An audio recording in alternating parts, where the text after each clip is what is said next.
우리 좌우에 계신 분들에게 당신의 모습이 참 오늘 더 아름답습니다. 이렇게 한번 축복해 주셨으면 좋겠어요. 오늘은 이 말씀을 좀 같이 한번 읽고 설교를 시작하고자 합니다. 사람이 마음으로 자기의 길을 계획할지라도 그의 걸음을 인도하시는 이는 여호와시니라. 너희가 아들이므로 하나님이 그 아들의 영을 우리 마음 가운데 보내사 아빠, 아버지라 부르게 하셨느니라. 긴 인생의 길을 걸으면서 우리의 삶을 깊이 또한 겸손히 돌아보게 하는 그런 말씀 같아요. 누군들 자신의 앞날을 예측하며 살아갈 것이겠습니까? 제가 유학을 떠날 때만 해도 이렇게 학교 공부 마치고 미국에서 가정을 이루고 목회를 하리라고는 정말 꿈에도 생각하지 못한 일이에요. 여러분의 인생도 크게 다르지 않죠? 여러분의 마음먹은 대로 여기까지 이렇게 온 것 아니지 않습니까? 우리는 그렇게 예상치 못한 일들을 경험하며 나의 삶을 누군가 이끄시고 주장하고 계시는구나. 그런 것들을 체험하게 되는 것이죠. 그리고 성경은 바로 그렇게 우리의 삶을 주장하고 이끄시는 그 하나님이 우리의 뭐라고요? 아빠, 아버지라 이야기해 주는 것입니다.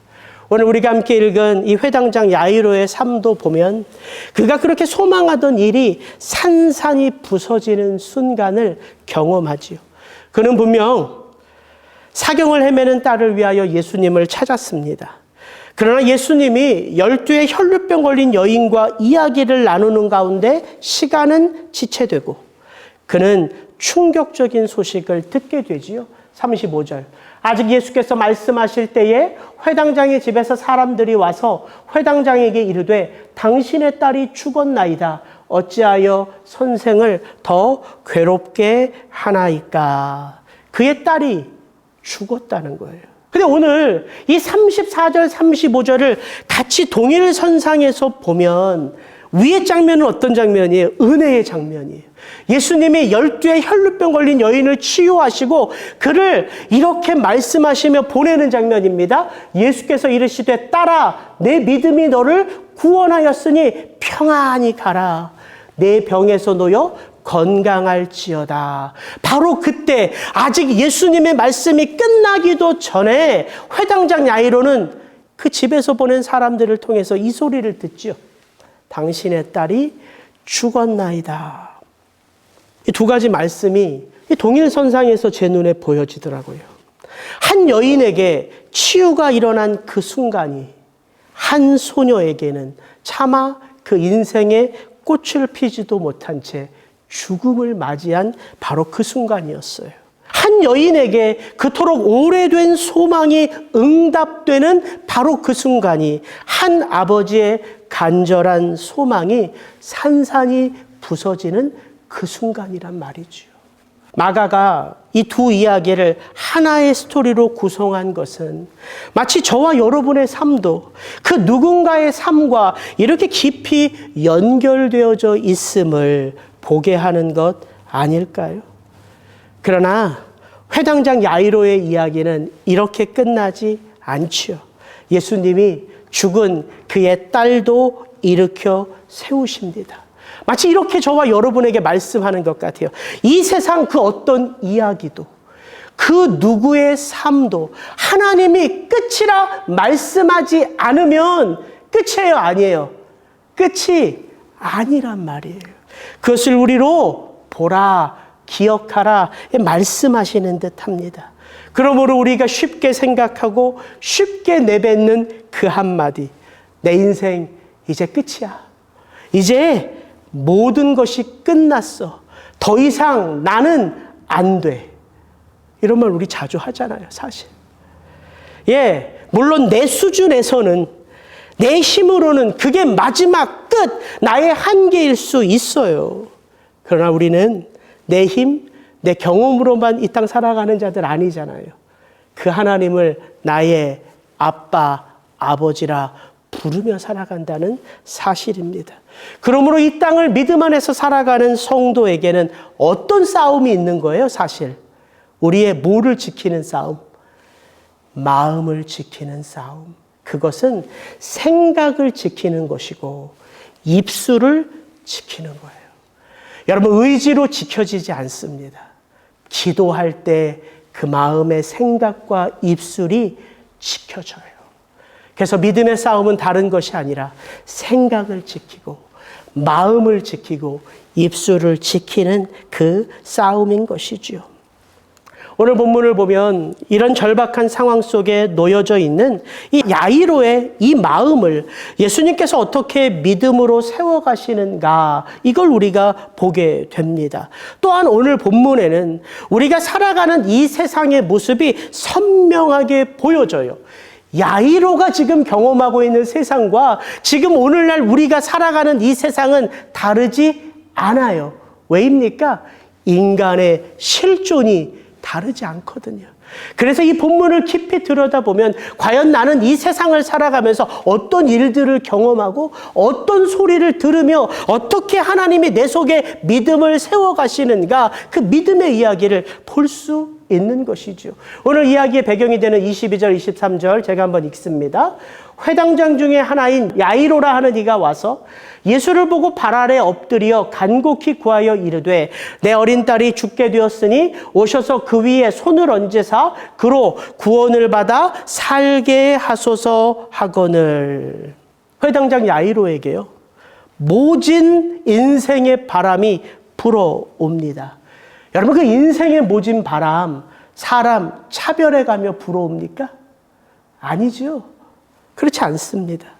나이가 많은 여인이나 12살 난 소녀에게나 어려움은 순식간에 그 영혼의 삶을 덮어버립니다. 돈이 많거나 적거나 권력이 있거나 없거나 죽음의 그림자는 사람을 가려서 찾아오지 않아요. 그런 면에서 보면 세상 참 불공평하다, 우리 그렇게 말하잖아요. 흙수저가 있고 다이아몬드 수저가 있다 말하잖아요. 예, 세상 어떻게 보면 불공평합니다. 그러나 이 불공평한 세상 속에서 그 사람들을 다스리시는 하나님은 공평하신 것 같아요. 왜입니까? 누구에게나 이와 같은 모진 바람은 불어올 수 있기 때문이에요. 그래서 인간은 이 세상을 살아가면서 늘 선택의 갈림길에 놓여질 수밖에 없어요. 어떤 갈림길? 이 모진 비바람 속에서도 과연 여전히 나를 의지하며 살 것인가? 아니면 나보다 더 큰 존재를 찾아 그 대상을 의지하며 살아갈 것인가? 이 갈림길에 끊임없이 놓여진다는 거예요. 여러분, 이게 종교의 출발 아닙니까? 여전히 이 세상 가운데 가장 각광받는 사업이 있다면 그건 다른 게 아니에요. 종교라는 이름으로 행해지는 그 모든 것들, 그것이 가장 각광받는 사업입니다. 그래서 그렇게 기독교에 뭐가 많다고요? 이단이 많다고요. 가만히 말씀을 제가 준비하는데 그러고 보니까 이게 다른 종교에는 이단이란 말이 없어요. 여러분, 이슬람에 이단이 있다는 소리 들어보셨어요? 힌두교에 이단이 있다, 유교에 이단이 있다, 불교에 이단이 있다 들어보신 분? 이상하게 기독교에만 이단이 있어요. 이단은 왜 생길까요? 참인 것에 생기는 게 이단이에요. 참빛, 참 진리가 있으니까 뭐가 있어요? 거짓빛, 거짓 진리가 있는 거예요. 그런 면에서 보니까 야, 내가 믿는 예수 그리스도가 참이구나, 다시 한번 생각해 보게 되더라고요. 이 절박한 상황 속에 회당장 야이로는 분명 예수님을 찾았습니다. 그리고 예수님이 선뜻 그 야이로의 말을 듣고 그의 딸을 위하여 그의 집으로 따라 나섭니다. 그리고 그때 또 다른 이야기가 이 이야기 속으로 들어와요. 지난주에 우리가 살펴봤던 12의 혈루병 걸린 여인의 이야기입니다. 지금 예수님과 여인이 이야기를 나누고 있는데 그 모습을 가장 다급한 마음으로 바라보는 한 사람, 누구예요? 예, 야이로죠, 야이로. 우리는 다 자기 문제, 자기 상황이 가장 중요하고 가장 시급한 거예요. 그렇잖아요. 내 문제보다 더 큰 문제가 어디 있어요? 우리 가족의 문제보다 더 큰 문제가 어디 있습니까? 그런데 예수님에게는 어떨까요? 예수님에게는 도대체 누구의 문제가 더 시급한 거예요? 누구의 문제가 더 중요한 거예요? 다 구원해야 할 하나님의 자녀들 아닐까요? 그렇게 예수님은 한 여인에게 자신의 모든 것을 쏟아붓습니다. 그렇게 시간은 지체되고 비로소 야이로의 딸은 죽어버려요. 이게 오늘의 이야기입니다. 도대체 왜 이 두 이야기는 이렇게 결합된 것일까요? 단지 그 상황의 안타까움과 긴장을 더하기 위해서입니까? 근데 저는 이 두 이야기가 딱 동일선상, 예수님이 혈루병 걸린 여인에게 말씀하시는 그 장면과 야이로가 집에서 온 사람들의 소식을 듣는 이 장면, 딸아, 내 믿음이 너를 구원하였으니 평안히 가라, 내 병에서 노임을 받았다. 이 말씀과 당신의 딸이 죽었나이다 라고 하는 이 말씀을 제가 가만히 들어보니까, 생각해 보니까 야이로가 먼저 들은 게 뭘까요? 딸아, 내 믿음이 너를 구원하였으니 평안히 가라. 내 병에서 놓여 건강할지어다. 이 소리를 먼저 들었어요. 지금 예수님 옆에 가장 가까이 있는 대상이 누구예요? 회당장 야이로와 12의 혈루병 걸린 여인 아닙니까? 그러니까 야이로는 지금 딸이 죽었습니다 라는 소리보다 먼저 딸아, 내 믿음이 너를 구원하였다, 이 소리를 먼저 들은 거예요. 제가 지난주 말씀을 준비하면서 이 장면이 너무 제 속에 계속 깊이 여운으로 남는 거예요. 딸아, 내 믿음이 너를 구원하였다. 야이로에게 어떻게 들렸을까요?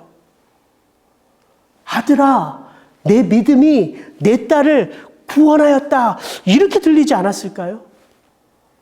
왜냐하면 여러분, 야이로는 예수님에 대한 소문을 듣고 그 예수님을 찾아온 사람이에요. 유대의 장로입니다. 그가 소문을 듣고 예수님을 찾아와서 어떻게 행동했어요? 그 젊은 청년 앞에 엎드려 무릎 꿇고 간곡히 부탁해요. 한밤중에 몰래 예수님 찾아온 사람 있죠. 요한복음 3장에 나오는 누구예요? 니고데모. 유대의 장로입니다. 이 니고데모와 지금 회당장 야이로를 비교해보면 다르죠. 왜 그 니고데모가 한밤중에 몰래 예수님을 찾아왔습니까? 예수님은 지금 이 백성들에게서는 각광을 받고 있어요. 그러나 누구는 지금 이 예수님을 경계합니까? 유대의 지도자들, 유대의 대제사장들, 바리새인들, 율법학자들, 이 유대의 지도자들은 이미 이 청년 예수를 주목해서 보며 경계하고 있어요. 이 니고데모가 그걸 알거든요. 그래서 체면이 있으니까 한밤중에 몰래 예수를 찾아온 거예요. 근데 이 야이로는 어떻다고요? 백주 대낮에 모든 사람들이 둘러보고 있는 가운데 그 유대의 장로가 그 예수 앞에 무릎을 꿇어요. 체면, 품이 중요하지 않아요. 뭐가 더 중요해요? 내 딸의 생명입니다. 여러분, 예수에 대한 소문만 들어도 그분 앞에 엎드렸어요. 그런 야이로가 지금 급한 마음으로 예수님을 모시고 가다가 12의 혈루병 걸린 거 예수님이 딱 멈춰서서 그의 병을 치료하고 그녀에게 딸아, 내 믿음이 너를 구원하였다, 이 소리는 야이로에게 어떻게 들려왔을까요? 복음으로 들려왔다고요. 지금까지는 야이로가 소문으로 예수를 봤지만 그의 눈에 뭐가 들어와요? 예수의 실체, 그의 능력, 그가 한 영혼을 어떻게 불러주시는가, 그가 한 영혼을 어떻게 치료하시는가, 그 복음의 실체 되신 예수 그리스도가 그의 마음 심령 속으로 들어오는 순간이란 말이에요. 그래서 그렇게 들려오지 않았을까 생각이 드는 거예요. 아들아, 내 믿음이 내 딸을 구원하였느니라. 여러분, 이게 하나님의 타이밍이에요. 상황이 우리를 구원하지 않습니다. 예, 절박한 상황이 나로 더 큰 존재를 향하게는 해요.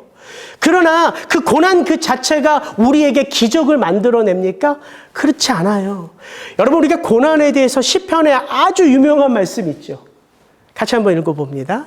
고난당하기 전에는 내가 그릇 행하였더니 이제는 주의 말씀을 지키나이다.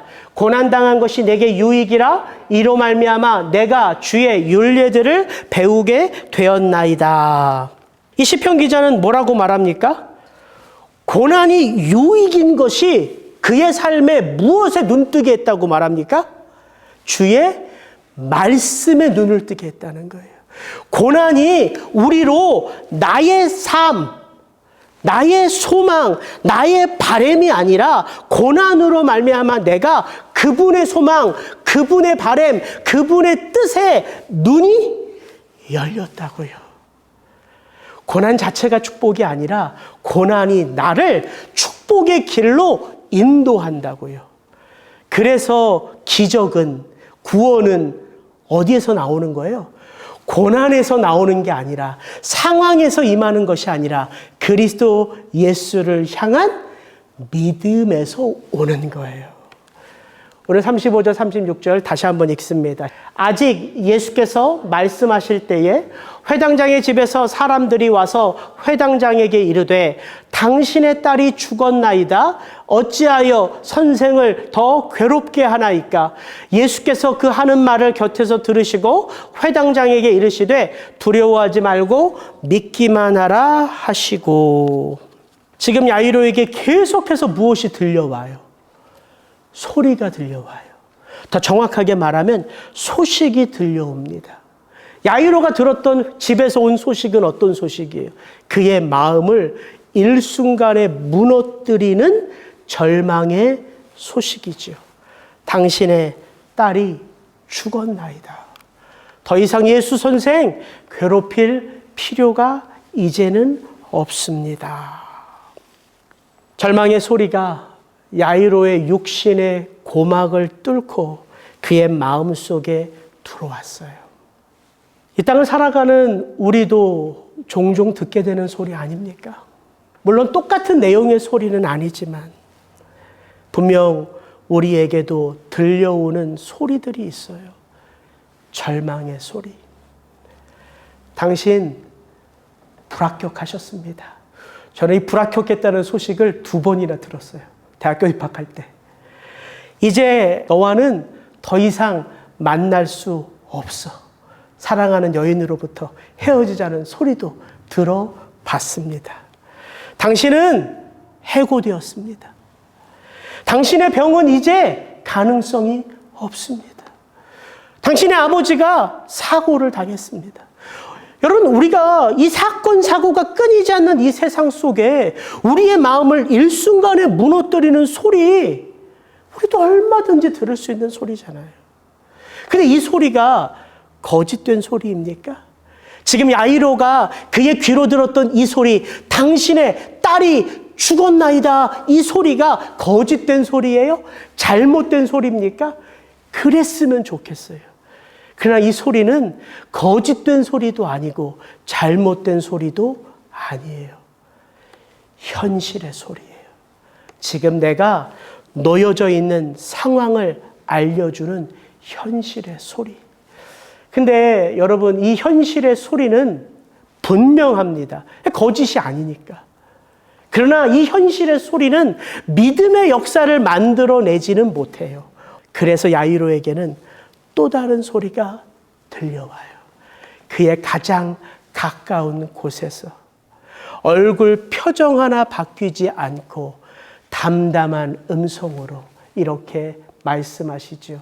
아들아, 두려워하지 말고 믿기만 하라. 바로 예수 그리스도의 소리입니다. 우리가 이 세상을 살아간다는 건 끊임없이 이 두 소리를 들으면서 살아간다는 거예요. 여러분, 한 소리는요, 듣기 싫어도 들려오는 소리예요. 왜? 귀에 들리기 때문에. 그 소리는 거짓된 소리가 아니라 잘못된 소리가 아니라 나라는 존재가 이 세상 속에 어디에 있는지를 가르쳐주는 소리예요. 그러나 또 한 소리는요, 귀에 들리는 소리가 아니라요, 영혼에 들리는 소리예요. 그리스도 예수를 나의 아버지로 믿고 그분을 따라 살아가는 믿음의 사람들에게 들려오는 영혼의 소리. 그래서 그 소리를 우리는 생명이라고 하는 거예요. 그게 복음입니다. 그 생명의 소리를 들을 때 우리는 복음의 역사를 체험하게 되는 것이죠. 요즘 여러분의 영혼의 귀에 어떤 소리가 자주 들려오세요? 아니, 여러분 어떤 소리를 날마다 듣고 싶으세요? 생명의 소리 맞습니까? 그 소리를 하나님은 끊임없이 당신의 백성들에게 들려주기를 원하세요. 그냥 우리가 단지 성경을 펴서 읽을 때 들려오는 소리가 아니에요. 영혼의 눈에 비춰지는 소리입니다. 그게 하나님의 타이밍이거든요. 그래서 늘 듣는 말씀이지만 어느 순간 어떤 상황 속에서 그 메시지를 들을 때 다르잖아요. 그냥 듣는 설교가 아니잖아요. 저는 여러분에게 그리고 저에게 그런 믿음의 포인트가 우리의 삶에 반복해서 일어나기를 주의 이름으로 축복합니다. 야이로는 그 하나님의 소리를 듣습니다. 예수 그리스도 안에서. 그러니까 이 회당장 야이로와 12의 혈루병 걸린 여인의 이야기는 분명 독립된 이야기지만 독립된 이야기가 아닌 거예요. 왜? 야이로가 먼저 무엇을 들었어요? 딸아, 내 믿음이 너를 구원하였느니라. 이게 야이로의 마음속에 있습니다. 지금 밖에서부터 당신의 딸이 죽었나이다 하는 소리가 들려와요. 야이로의 심령 속에 있는 소리 위에 그 소리가 겹쳐집니다. 그리고 그 위에 다시 누구의 소리가 들린다고요? 예수 그리스도의 소리. 아들아, 두려워하지 말고 믿기만 하라. 기가 막히지 않습니까? 이 세상의 소리를 하나님의 소리가 둘로 덮어버리고 있어요. 그의 믿음을 세워주시기 위하여. 그렇게 예수님과 회당장 야이로가 그 집으로 급히 오지요. 그리고 그곳에서 벌어지는 광경입니다. 회당장의 집에 함께 가서 떠드는 것과 사람들이 울며 심히 통곡함을 보시고 들어가서 그들에게 이르시되 너희가 어찌하여 떠들며 우느냐? 이 아이가 죽은 것이 아니라 잔다 하시니 그들이 비웃더라. 이미 회당장 야이로의 딸이 죽었다는 소문을 듣고 많은 사람들이 그 집에 와서 통곡하며 울고 있어요. 근데 예수님이 그 장면을 이렇게 보시면서 말씀하시는 거예요. 우는 자들에게. 얘들아, 왜 그렇게 떠들며 우느냐? 이 아이가 죽은 것이 아니라 잔다 하시니 그들이 비웃더라. 여러분, 이게 이상한 장면이에요? 이상한 장면 아니에요.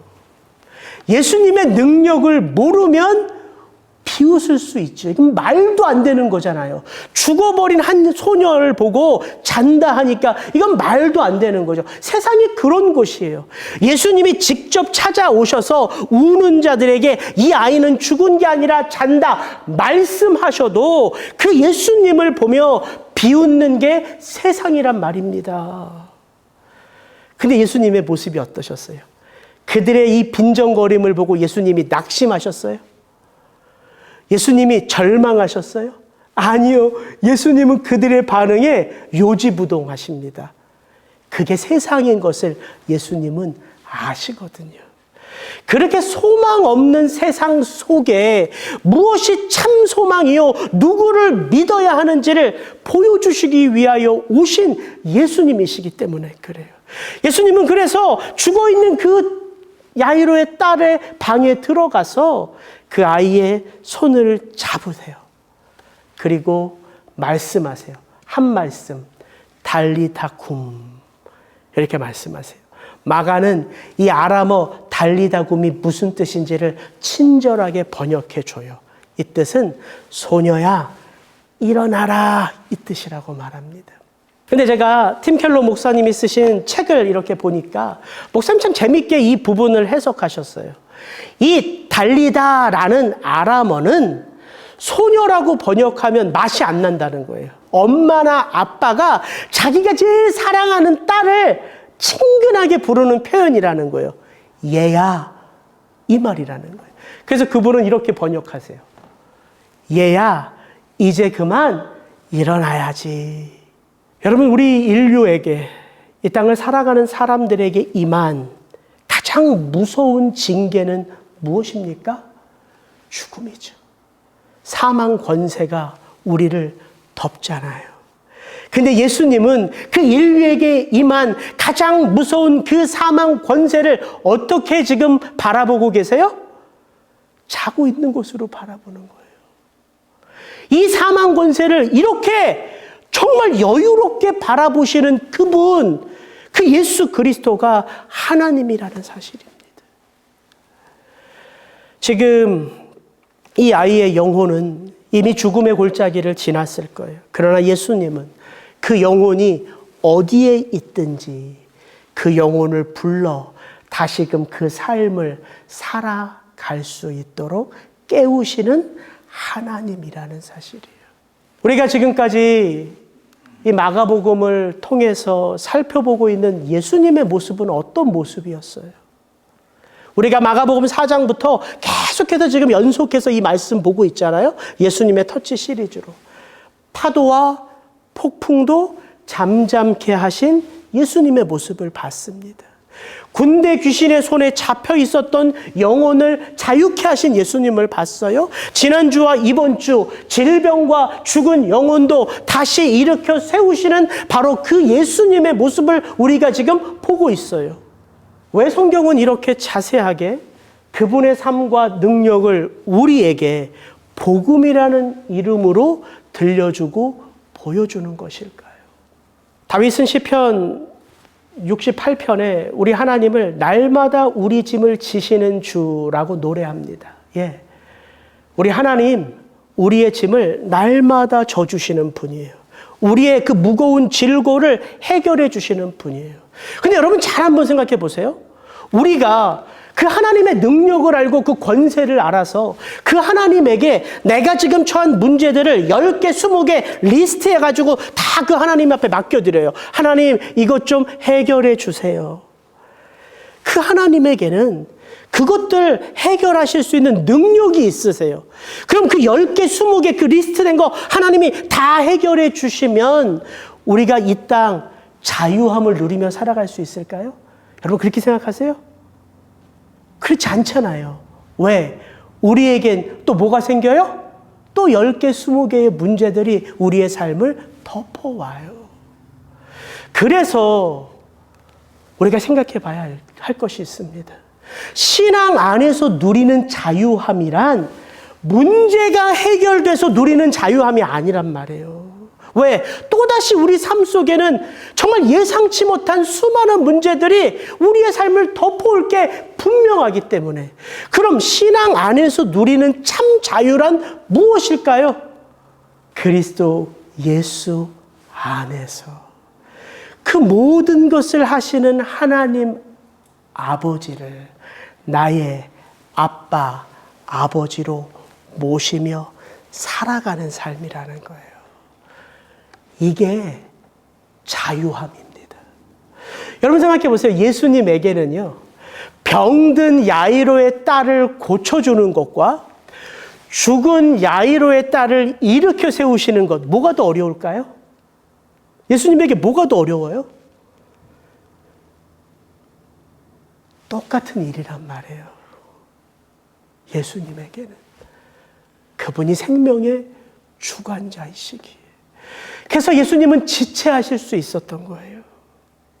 예수님이 진정 원한 것은 야이로에게 놓여져 있는 이 문제 하나를 해결해 주는 것이 아니라 야이로 그 한 영혼에게, 그리고 그를 통하여 이 가정에 누가 이 가정의 참 주인이신지를 믿음 안에서 초청하시는 구원으로 그를 불러주신다는 사실이에요.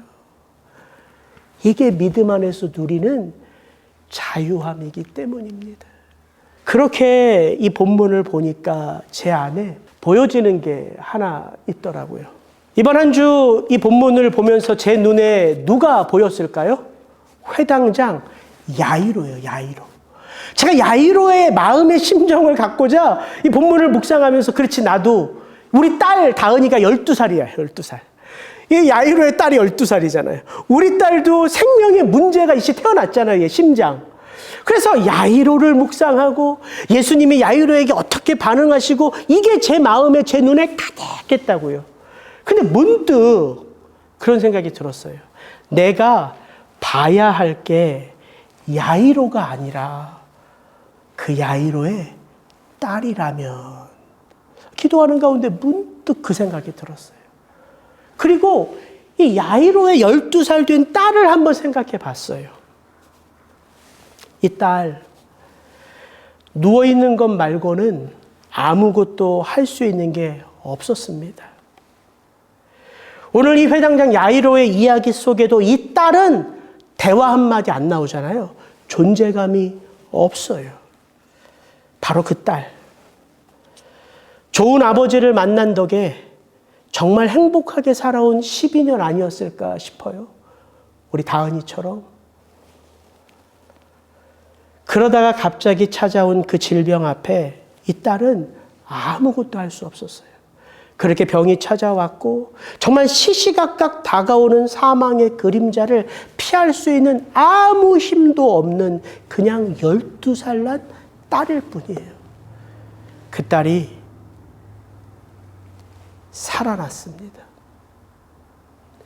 죽음에서 일어났어요. 어떻게 해요? 누구 때문에요? 그녀에게 누가 있기 때문에요? 아버지가 있기 때문이에요. 아버지. 그게 보였어요. 그녀의 문제를 대신 아파하고, 대신 걱정하고, 그 문제를 해결하고자 대신 발벗고 나선 아버지가 있었기 때문입니다. 아, 그렇구나. 그때 깨달았어요. 내게도, 우리 성도님들에게도 참으로 연약한 우리들을 사랑하는 아들아, 딸아 불러주시고 여겨주시고 믿어주시고 붙들어주시는 아버지가 있다는 거예요. 아, 그래서 이게 복음의 이야기구나 생각이 들었어요. 여러분, 복음의 이야기는 우리의 귀에 들려오는 이야기가 아니에요. 마음에 들려오는 생명의 이야기예요. 그래서 이 이야기는 지워지지 않는, 잊혀지지 않는 생명의 이야기라는 거예요. 저와 여러분에게 그런 아버지가 계세요. 오늘도 그 아버지가 저와 여러분의 삶 가운데 동행하세요. 목사님, 그 얘기를 누가 몰라요? 다 아는 거 아니에요? 또 하세요, 그 얘기를? 예, 그 이야기를 다 알지요. 그런데 그 이야기를 여러분의 삶에서 이 회당장 야이로처럼, 이 죽음에서 일어난 소녀처럼 여러분의 마음 심령에 그 잃어버리지 않는 생명의 이야기로 누리며 살아가느냐 물어본다면 대답은 다 다를 거거든요. 그래서 복음의 이야기는 사람을 차별하지 않아요. 그러나 복음의 이야기는 그 한 사람 한 사람 속에서 맺는 열매는 다 달라요. 저는 저와 여러분이 아버지가 기뻐하시는 열매를 그 복음 안에서 그 우리의 삶에서 맺어가기를 주의 이름으로 축복합니다. 같이 한번 기도하겠습니다.